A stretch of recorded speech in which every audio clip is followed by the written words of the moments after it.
ជំរាបសួរបងប្អូនទាំងអស់គ្នាថ្ងៃនេះខ្ញុំនឹងបង្ហាញពីរបៀបធ្វើទឹកឪឡឹកទឹកឪឡឹកនេះគឺមានរសជាតិឆ្ងាញ់មែនទែនដោយមានរសជាតិផ្អែមនិងមានជាតិជូរតិចៗផងដែរ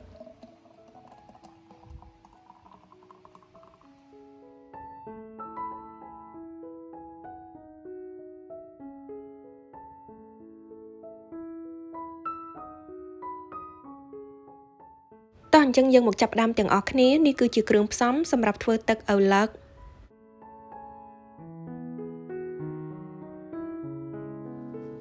ជាដំបូងគឺយើងត្រូវយកឪឡឹកទុំមកពុះយកសាច់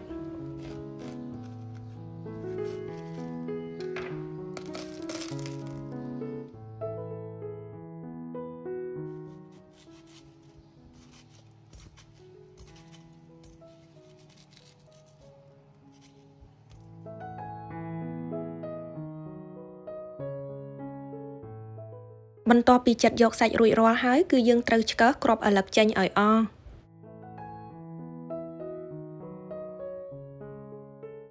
ចានៅពេលនេះឪឡឹករបស់យើងគឺត្រៀមបានរួចរាល់ហើយចំណែកឯក្រូចឆ្មាវិញក៏យើងត្រូវច្របាច់ទុកឲ្យហើយដូចគ្នា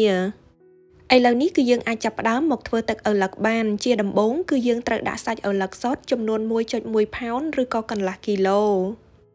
បន្ទាប់មកគឺត្រូវដាក់អំបិលបន្តិច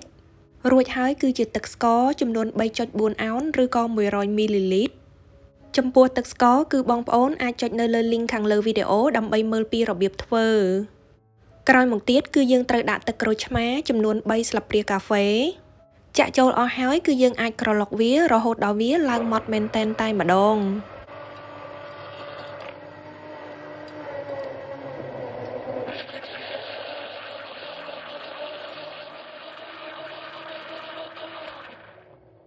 ចានៅពេលនេះឪឡឹករបស់យើងគឺបានឡើងម៉ដ្ឋល្អហើយនៅពេលដែលធ្វើទឹកឪឡឹកនេះរួចរាល់ហើយបងប្អូនត្រូវយកទឹកនេះទៅដាក់នៅក្នុងទូទឹកកកឲ្យវាត្រជាក់សិនបើមិនអញ្ចឹងទេបងប្អូនអាចប្រើដុំទឹកកកមកដាក់ចូលទៅក្នុងទឹកឪឡឹកវិញក៏បាន